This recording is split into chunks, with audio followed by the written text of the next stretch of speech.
We love Two Boots. Heaven forbid he find his own Force-sensitive kid. He's right. He's so right. But he is probably making them way more money. I didn't know this about myself. It's a main character hair swoop. And Jack takes this personally. I didn't think he was dead. Hi, welcome back to another Nerd Rants video. We are here to talk about two different shows that I have, I suppose the correct term would be caught up with instead of finished, because both are in progress. Anyway, I've watched Maul, Shadow Lord. Guys. I was so happy that there is a new Star Wars thing that I can actually enjoy. Oh my gosh. This is what happens when someone who actually cares about the fandom that they are working in makes something for it. We get something that makes sense, that is not hot garbage, that we don't have to repress the memory of its existence because it was awful and doesn't make sense and we don't want it to be a part of the universe. I love it so much. I love it so much, guys. Like that we have one technically, if we want to be very, very specific, very technical, there are like 4 characters in this show that we have met before.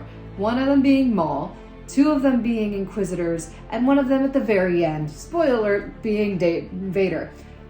So there are 4 characters that we have met before. We know when all of them die. So they're really the only ones with plot armor because, we know when they die. And then every other character in the show is a new character. And they're done very well. I like the characters. It's so good. And the storyline, makes sense, and it's... Oh, I'm so happy. Oh, okay. So, Maul is trying to rebuild his crime syndicate that he created before the end of the Clone Wars, which, that thing that we didn't actually get an explanation for in season 7 of Clone Wars because they wanted to give us the Martez sisters instead? That storyline, which got horribly neglected, even though it should have been the main focus of the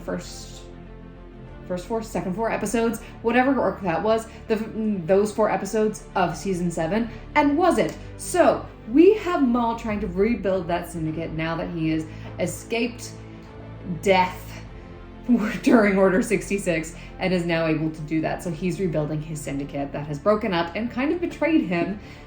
So he's rebuilding his syndicate, getting revenge on the members of that syndicate that betrayed him and did him wrong. And so basically he's going on a little bit of a killing spree.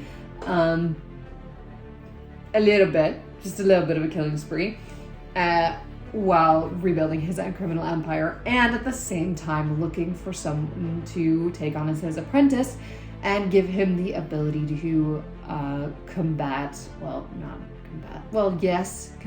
also to fight, and in the end, obviously kill Lord Sidious. And so that is his goal for this entire series. And as it goes along, we realize his drive to get an apprentice, and the specific one that he ends up finding on this planet, Janix, yes, on this planet, is the higher priority for him. But that's cool, so we have his character stuff going on, and we all love Maul, so all the things with Maul are good.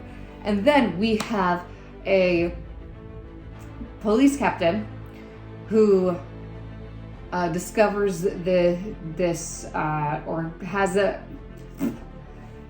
has a sighting of Maul, and based on Imperial regulation, he is supposed to report that, but he does not want the Empire to take over Janix.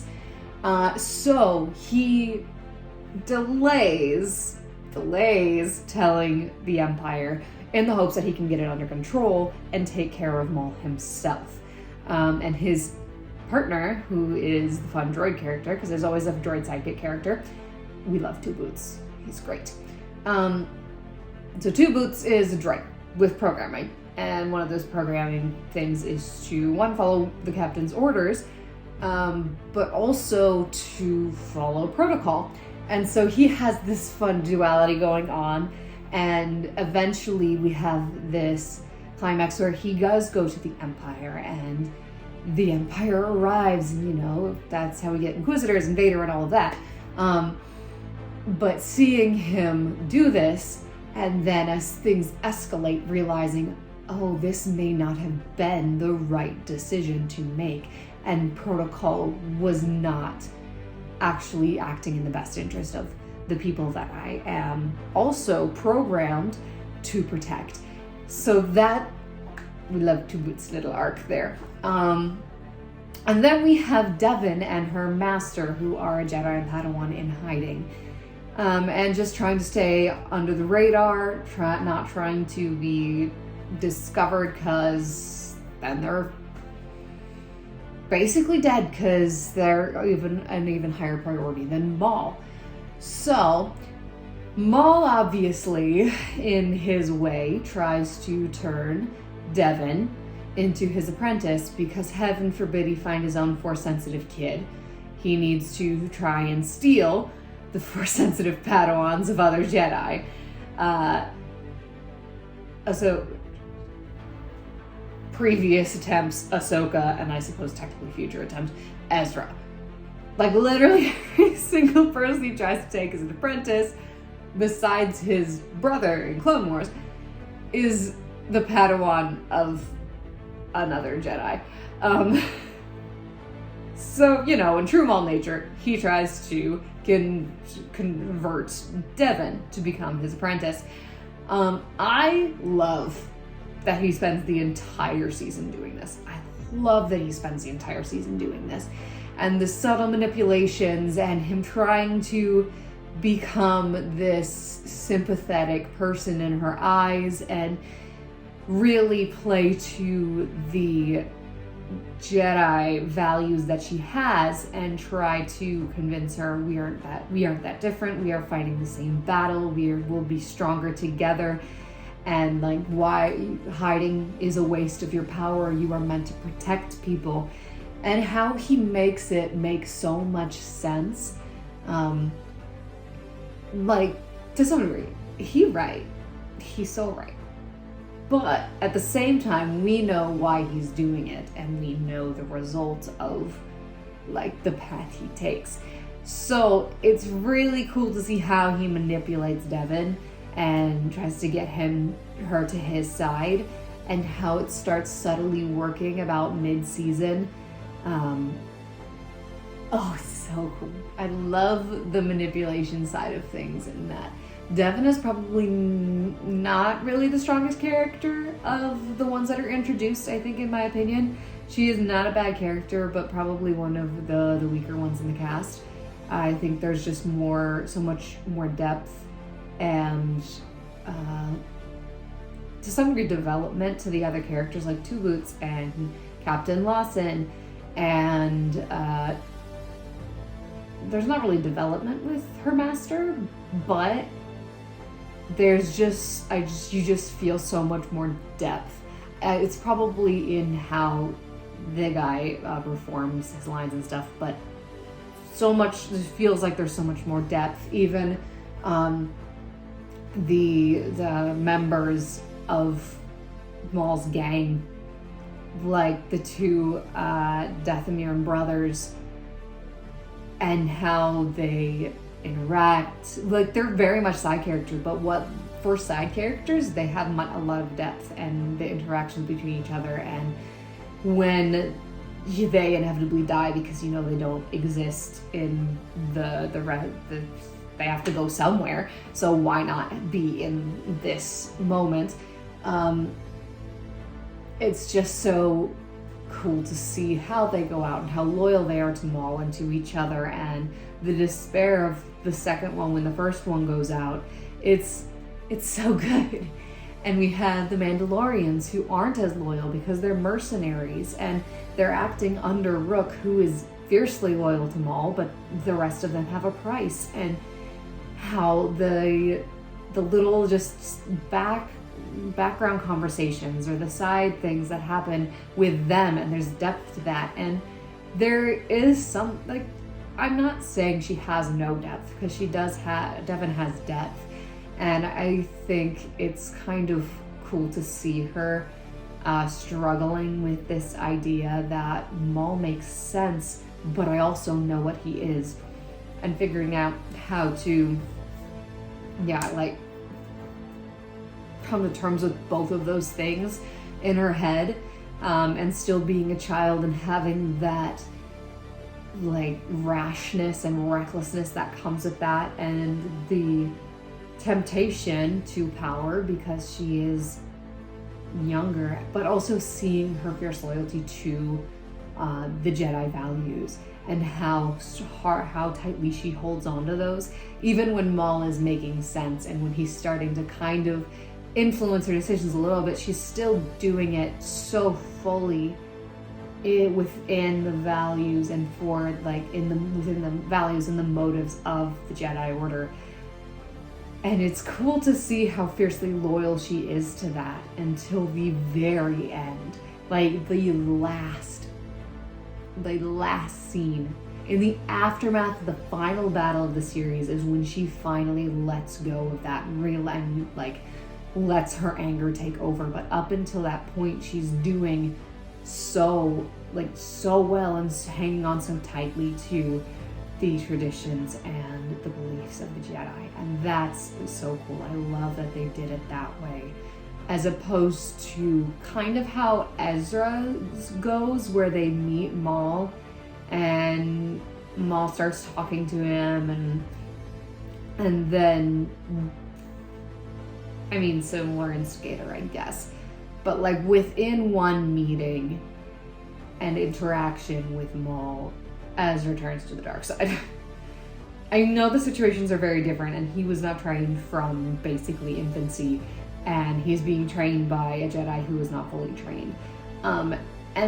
So it does make sense, but I love that it's not just that immediate switch is flipped. She hangs on so tightly to her values, and I love that. I love it. So she is a weaker character, but she is not a bad character. She is a very strong character compared to a lot of other characters that Disney Star Wars has come up with, everyone in the sequel trilogies and the Martez sisters and so many. Most of the characters in the live action shows, she's much better than all of those. I think Disney needs to just stop trying to make live action Star Wars shows and just let Dave Filoni go with the animated shows. He is probably making them way more money. But maybe not. I don't know. But it's so good. And the writing is just wonderful. And the action is insane. And it's mocap fighting for sure. And maybe the rest of the animation, but the fighting for sure is mocap, Ahsoka and Maul's fight in season 7. And so it's just beautiful action. And okay, let's be real. Yes, it would have been in Rebels. There was that guy who looks like he's in Knight's armor, the Inquisitor in Knight's armor, basically. I was very unimpressed with him when he showed up in the Rebel series. And then he shows up in this as the first of the 2 Inquisitors to arrive. And they did him so dirty in Rebels. Oh my gosh. He's so cool looking and intimidating in than Maul in Shadow Lord. It's so good. He's actually so creepy, and I love it so much.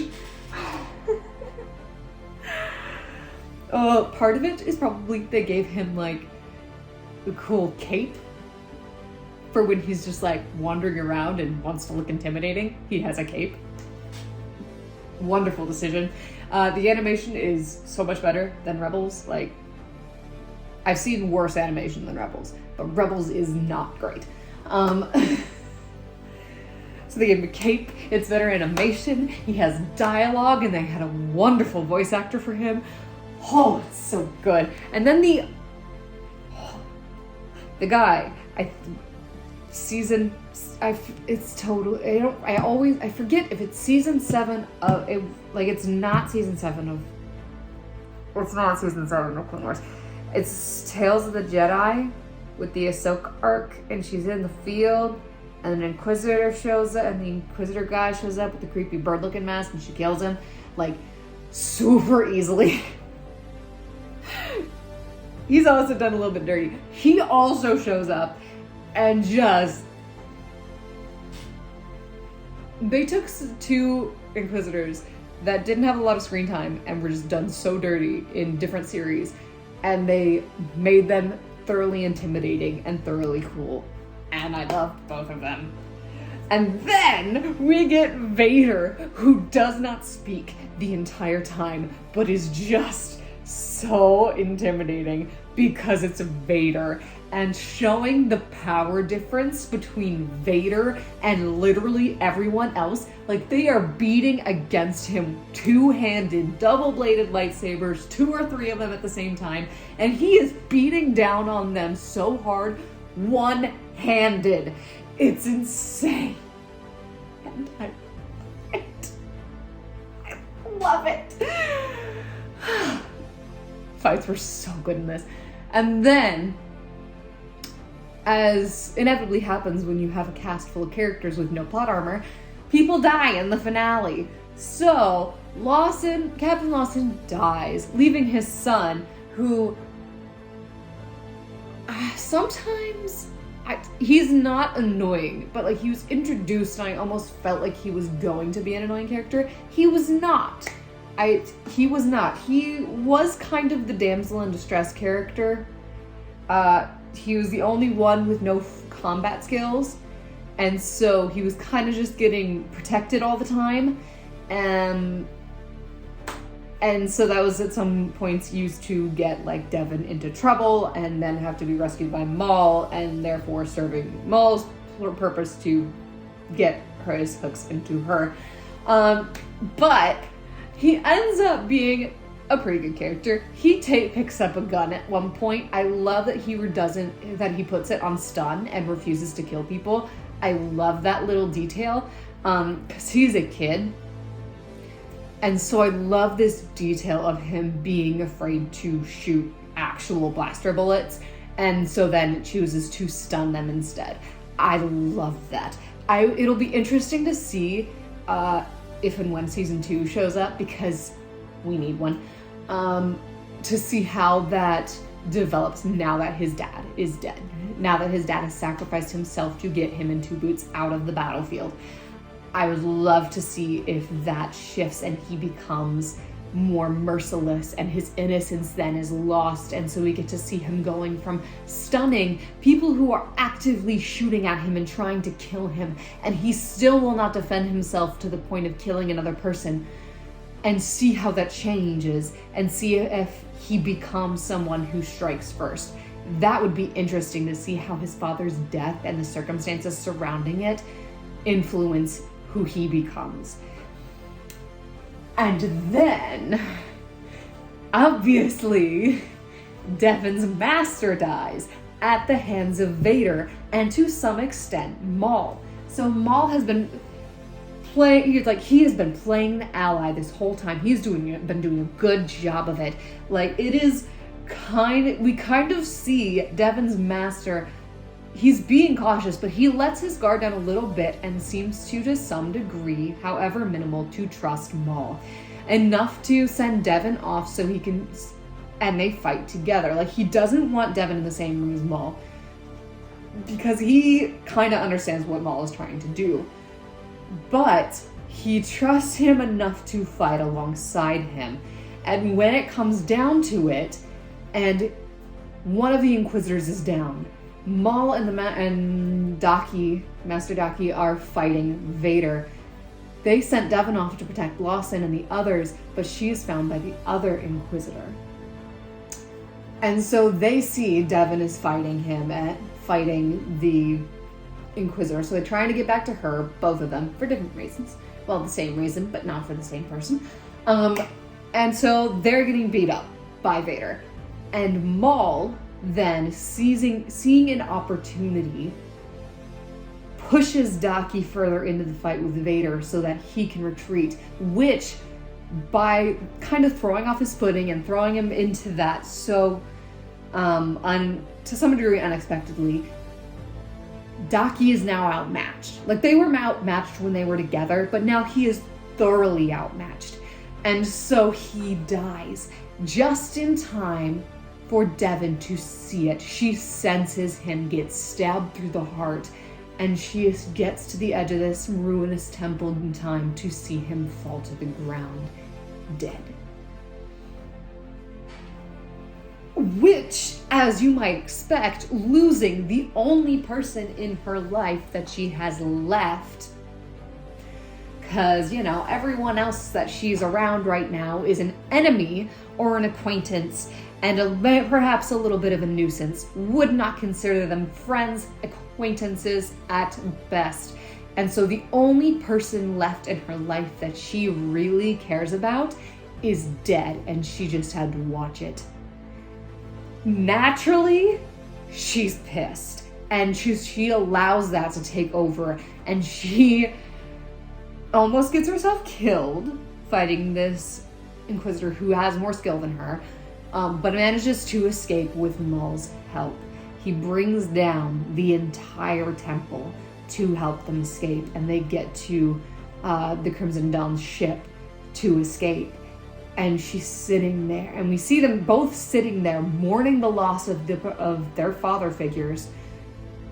And she decides in that moment, okay, clearly my master's way didn't work, and now he is gone. I'm going to try a different approach because I want revenge. I want to be the one to stop Vader because he took everything from me. And she is willing to do anything to get there, even lose herself. And that is where we end our story with her, as they are escaping Janix, the youngest of the group having lost absolutely everything, Maul having lost his entire mob, his entire gang in this escape attempt. So, like, these three, probably next season's main characters, who have just lost everything in their lives and are willing to do anything, for sure in 2 cases, to get revenge for that. It will be interesting to see what happens with Riley, because he's in the same boat as Devin, but he has 2 Boots. Like, 2 Boots could try to reason with Devin, but she's not going to listen to 2 Boots because she has no real relationship with him. But Riley grew up with 2 Boots. He is basically like his uncle. So it'll be interesting to see that dynamic and how Riley's story differs as it unfolds because of 2 Boots, as opposed to Devin, and who now all she has is Maul. So I'm very intrigued by that, and I can't wait. But I'm so ready to find out what happens and where they go with this, because it's such an intriguing and cool start to this story. And I'm so happy there's Star Wars I can like again. Okay, I think that's really all my thoughts on Maul, at least the general ones. I'll talk more about it in the comments if you guys want to bring more stuff up, but that's my general stuff. The other show that I have caught up with has 2 seasons, not 1. It's it's the Artful Dodger. Okay, it is the Artful Dodger. I don't know why crime and heist vibes have been in my vibe for the last pretty much since the beginning of the year. Because we watched Six of Crows. We read Six of Crows and Crooked Kingdom beginning of this year. What did I watch? We were watching Leverage, which is a very much lower grade heist thing. So it's been in the vibe, and now we have Artful Dodger, which is sort of more of a criminal drama, but like there's like crime heist stuff going on. So the vibe is there. It is also a period drama, and if you have watched my Poldark video, I've discovered I love period dramas. We have Poldark, we have Musketeers, we now have Artful Dodger. Like, it's actually a little crazy. We can throw Pride and Prejudice in there now because I have watched the little mini-series of that. It's I didn't know this about myself until I watched Poldark and I recognized the pattern. So a bit of a period drama girl. So I watched Artful Dodger. It has Thomas Brody Sangster, who is Newt in Maze Runner trilogy. I also very much into the Maze Runner trilogy. I'm also into dystopian phase. I don't know if that's actually a phase.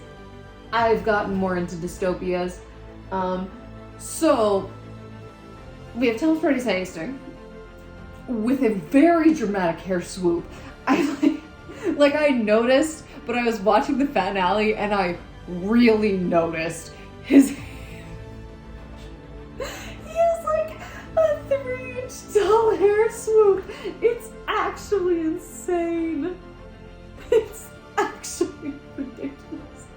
Like, you should not be paying closest attention to the hair, obviously. That, like, it's supposed to add to the environment and the setting, not draw all of your attention for what's going on. But he was just walking down the hallway and it's this 3-inch hair swoop. Like, that is actually a little ridiculous and a little too much. Like,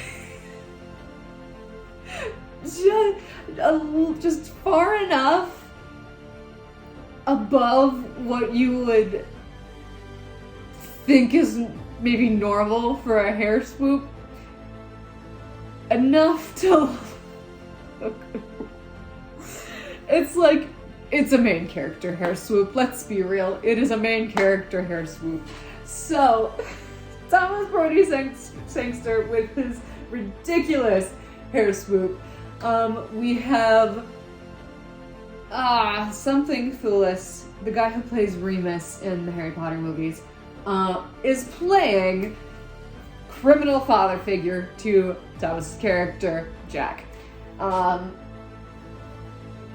Thulis's character is named Fagin. I will use character names because I don't know all the actors' names. So, Fagin found Jack on the street as a child and saved him and taught him to be a criminal. Jack gets imprisoned as a teenager, something like that. He would have been 13, because it's a 15-year time skip, and we do get to learn his age. So he's about 13, gets imprisoned. And Fagin does not immediately rake him out. He goes, "Hi, I didn't forget about you, but I need to go into hiding until things cool down." And Jack takes this personally and decides to break out of prison by himself, and then is off on his own for 15 years, in the midst of which he gets recruited by a naval officer and taught surgery. This becomes his passion. He ends up in an Australian English colony, which I don't realize, I did not realize it was Australia until the second season when they showed a map, because Fagin was plotting a scheme involving the center of the map. He was plotting a land scheme for the center of Australia. And I did not realize they were in Australia until the second season. Like, this is what comes from me jumping into a show without reading the synopsis. Like, it's bad. I was like, I don't know what this is about, but I've seen random clips or pictures or whatever, and it intrigues me. So I start it and don't read the synopsis. It might be a problem. It might be a problem, but it's turned out pretty well so far, so I don't know if I should really change my methods. But honestly, it's a fun time. The constant back and forth of Jack between going straight and going crooked. We initiated with him losing a bet because the guy cheats, and so now he owes him more money than he has. Fagin conveniently enters the scene and helps him pull a scam to save his neck. And he's like, cool, that's the end of it. I am free of this, so I'm gonna go straight. Cool, stick to your guns, Jack. This is good. Don't be criminal. And then his love interest, Belle, who, they start to develop their relationship, and then something goes wrong in their relationship and he turns to crime. Like, literally every time something goes wrong in their relationship, he decides to turn to crime in order to deal with it.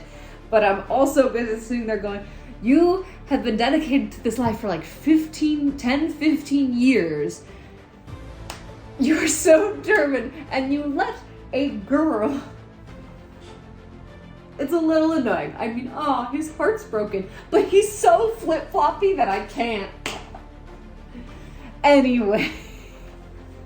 It was really cool if we had a lead up to Fagin getting him into the big scam at the end, and then things go south and he gets imprisoned, but he also realizes, I kind of love the thrill of this.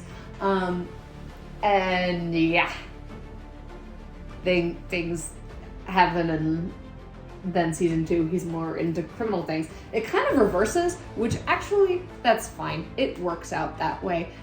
In the second season, he only helps in the criminal things if it will help in his actual practice as a doctor.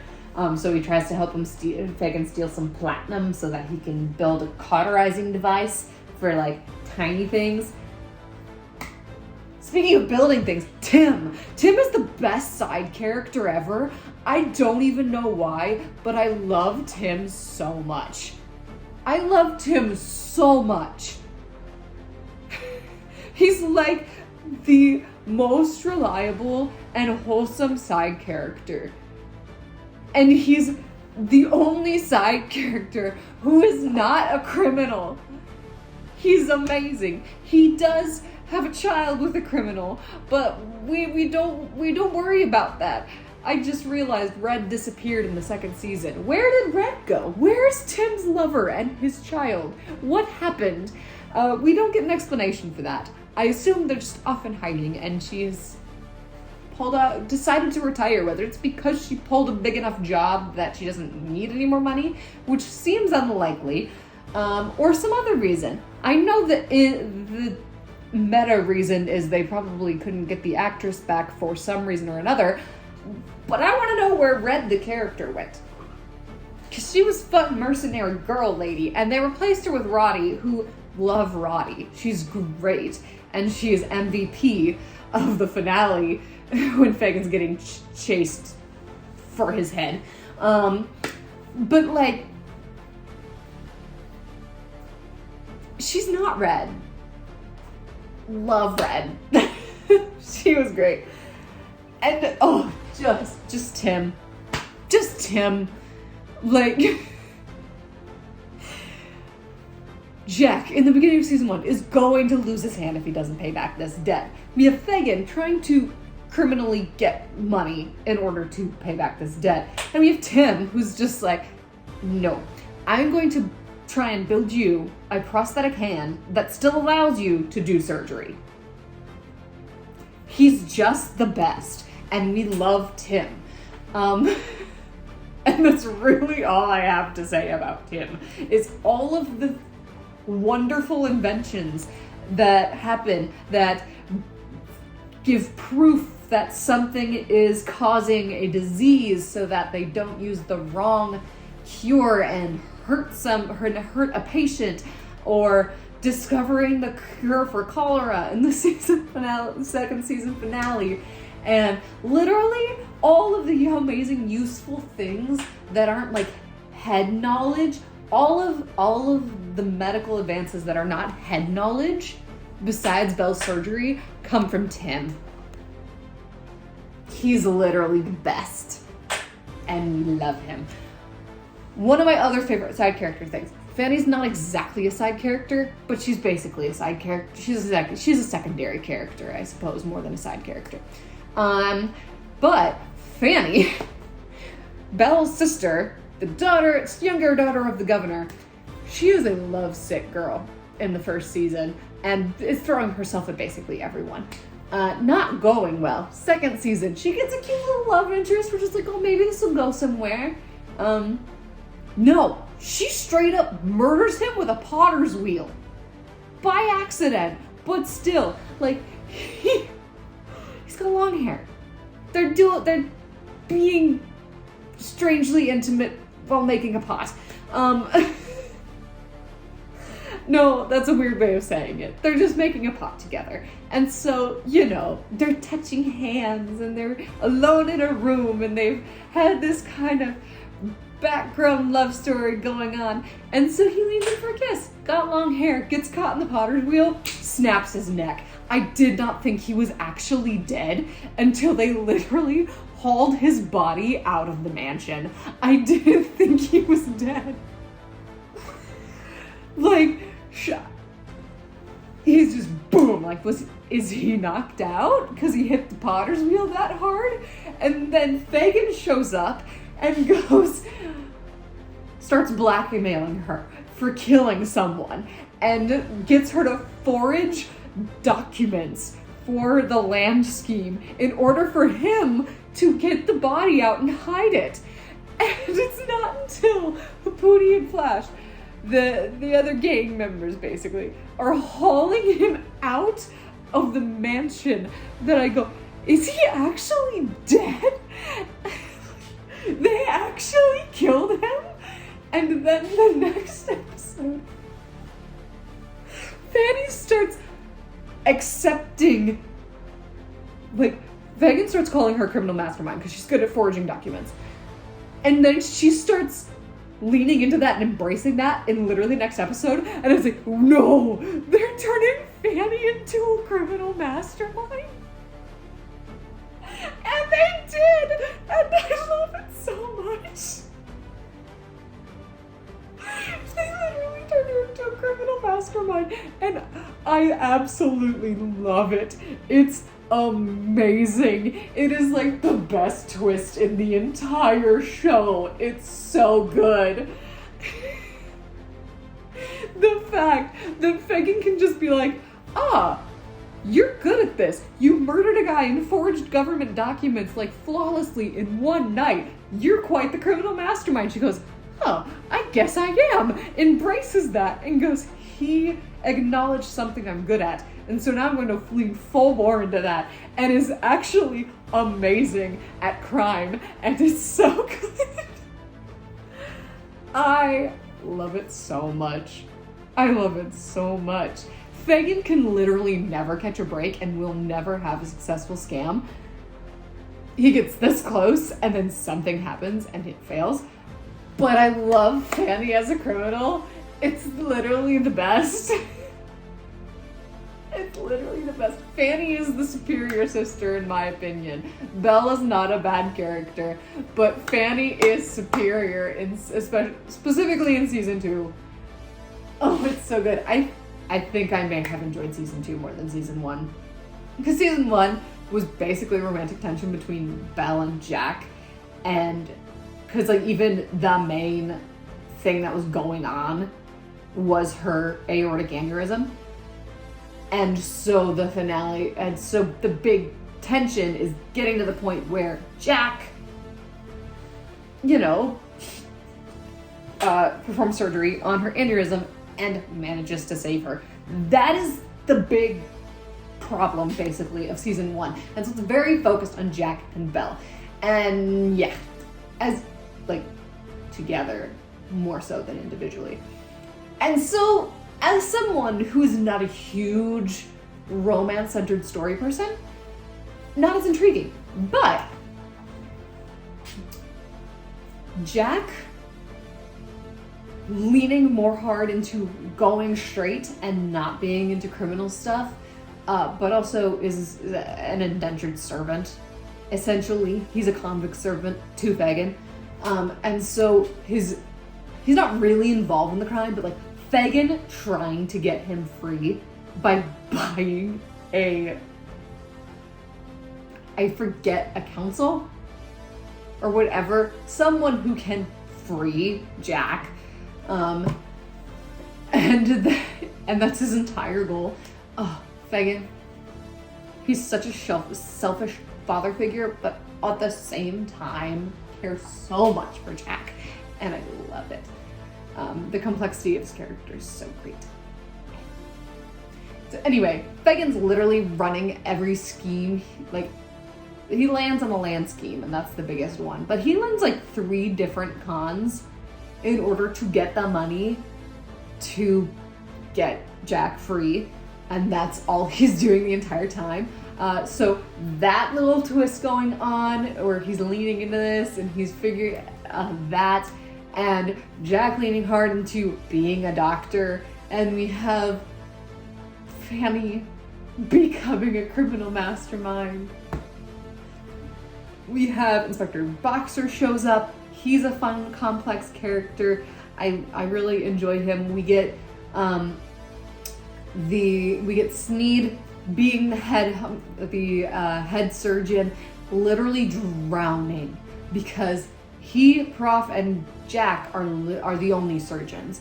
Jack is going to be put to death, but they managed to save him because Sneed's literally like, I can't keep up with this.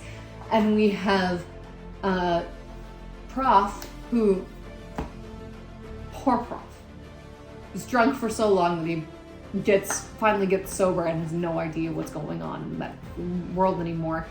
And just because of that, and not getting properly caught up on that, they don't really want to let him operate, and he gets embittered by this. Especially we later find out he has a brother with cancer, and he's like, now I can't trust you guys to operate on him because you don't trust me. And so he turns into a serial killer, practicing how to operate on his brother's abdomen and like safely remove the cancer tumor. That was another twist I had no idea was coming, because Prof is very much sidelined in this. And so just like Inspector Boxer kind of sets him aside as a suspect, we as an audience kind of forget about him. And so when we have a little reveal and he's doing this, it's such a twist. You go, oh crap, I forgot that Prof was an option. Oh, like, I knew it was not Belle and I knew it was not Jack. I was like, I don't know who else could be, because I forgot that Prof would be an option. They played it so well. And little end speech where he takes Sneed as a practice subject. It ends up making so much sense. And you feel really bad for him and his brother, because his brother doesn't know, and his brother's suffering, and his brother's just like trusting Prof with his life and trusting Prof to like figure this out, and doesn't realize how he's doing it. And I also want to know, because I have no idea what was in that syringe that he stabbed into Prof's neck. So I have no idea if Prof is dead or tranquilized, because I have no idea what they put inside him. But anyway, that was probably the biggest cliffhanger of the entire season finale, is Boxer and Sneed are just like bleeding out, basically, in the morgue. And I'm just sitting there while all the other little plots are resolving themselves, going, someone go into the morgue. Literally, someone walk past the door, hear them screaming, and realize there is something happening in the morgue. Someone is dying in the morgue. Not dead, dying. But no! Boxer, with his new re-crippled leg, has to drag a bleeding out Sneed out of the morgue, which is up a staircase, into the hospital. And the last scene we get of them is him dragging him down the hall of the hospital, just going, someone freaking help! Basically. And so we're not left with no idea if, there's no one else in the hallway. So we assume they get found because he's actually moving, and so he'll get them to a ward, but no idea the damage that's been done. No idea if Sneed's gonna live. Like, what is happening? The rest of the little subplots that were getting resolved were whatever. That was the one I cared about. And that was the one that didn't really get resolved. And so now I'm sitting here waiting for season 3, hoping we figure out what happened there. We also have Jack almost going back to the Navy. It would have been kind of fun if he had actually done it. And then we have the season, I was sitting there going, no, we need to resolve this. Because, like it or not, him and Belle are a good couple. They complement each other. They're both surgeon prodigies. They're kind of cute. Despite the unnecessary makeout / sex scenes implied, not actual. It's there's actually only one scene where they lead into sex. The rest is just making out. And it's a little excessive in my opinion. But I also know that I am in a very special case. Did not kiss my husband until we were married, so you know. Anyway. Yeah. I still enjoy them as a couple. So I was like, no, I want them to not be stupid. I want to have her dramatically run up and go, Jack, no! Or something like that. But it honestly would have been actually very interesting if he had done it and gone back to the Navy, because he doesn't do it. He goes no, I can't actually do it. And so she gets to the dock. It's sailed off, and for a split second we're like, oh, he actually did it, and it's going to be a thing in season 3. And then he goes, Belle? I'm like, oh, he didn't do it.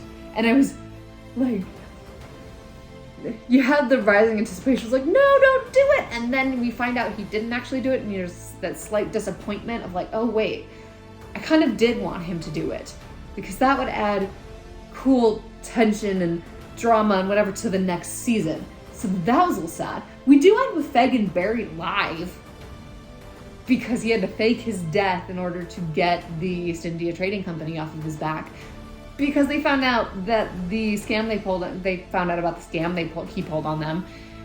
So yeah, not sure what happens to that either. The only subplot they really resolved was Belle and Jack's relationship, and everything else is still kind of up in the air. But we know Fagin's alive, and we know Boxer and Sneed at least make it to the hospital. But besides that, we know nothing about any of the other subplot things happening. The governor. So, first season, it is portrayed he's kind of an airhead. He's not actually governing the colony. His wife is. He's kind of just a figurehead, not super intelligent. That is how he's portrayed. And that kind of keeps up in the second season. But also, it starts coming out, he is way smarter than you think he is. And his intelligence is not the most important part of his character. It is his deep, deep love for his family. Like, oh. Belle's mother is highly against her and Jack's relationship. Obviously, we need tension, we need drama. She disowns, she finds Belle with Jack. And so disowns her and goes, you want to be with him, then you're not my daughter. Disowns her. And then at the end of the episode, her dad shows up in the surgery room and goes, no, come home with me. You are my daughter. Come home with me. What your mother did was not right. And I was this close to crying. Like, his father-daughter moments with Belle are literally amazing. They're so good, and it's made even better when we come to the end of the series and find out she is an out-of-wedlock child with the governor's brother. And so her mother is confessing this to her, revealing this to her, ends with, please don't tell your father. And we pan over and he's standing in the doorway and he goes, I have always known. And I have loved you and I have loved Belle all the more for it. Belle is my daughter. And Best Father Award in this show goes to the Governor Fox. Oh, it's so good. He's so sweet. And it's so cool to see how his character grows and he starts showing his intelligence and, more importantly, his deep love for his family. He is not this goofy airhead that a lot of people believe he is in the first season. Like, we're seeing how everyone else sees him in the first season, how his wife, to some extent, sees him. And in the second season, we start seeing his true character. And it's so good. So, overall, great characters. The story is very fun. It has some great twists in it. I very much enjoyed it, and I am looking forward to season 3 and seeing how they continue this, how they tie up some of the loose ends they left, and what comes next in this situation. Because it ends with Belle's parents being okay with him being in a relationship with Jack. So there's not a whole lot more to go on with that particular plot. It will be a part of the plot. Their relationship will be a part of the plot, but it's not going to be like a point of conflict. There will be other things that are a point of conflict. So it'll be interesting to see if that what would become of that. It is not officially renewed. So that is a little unfortunate. But it'd be fun if it continued, but also, since the main Jack Belle thing is resolved, it doesn't necessarily have to. We can kind of assume, I suppose, what happens. We can say, hey, Sneed survives and Boxer limps more but is okay, and obviously Fagan's gotten out of worse situations, he'll be fine. But yeah, that'll be interesting. One of the weird things in season 1 is they managed to make an autopsy a romantic scene. I was not sure how to feel. I was not sure how to feel about that. The most was like, do you want to do the first cut? And it's this super, romantic tension scene. And I'm like, you were performing an autopsy on a man. This is kind of gross. This is not the time nor the place, guys. So that was an interesting aspect of season 1. It was not really a thing in season 2, though. Yeah. I guess my last thing. Those are my thoughts on Artful Dodger and Maul Shadow Lord. I would love to continue the conversation in the comments if you feel so inclined. But yeah, that's it. I post videos on this channel on Saturdays and on my audiobook channel on Thursdays. I'll see you guys next time.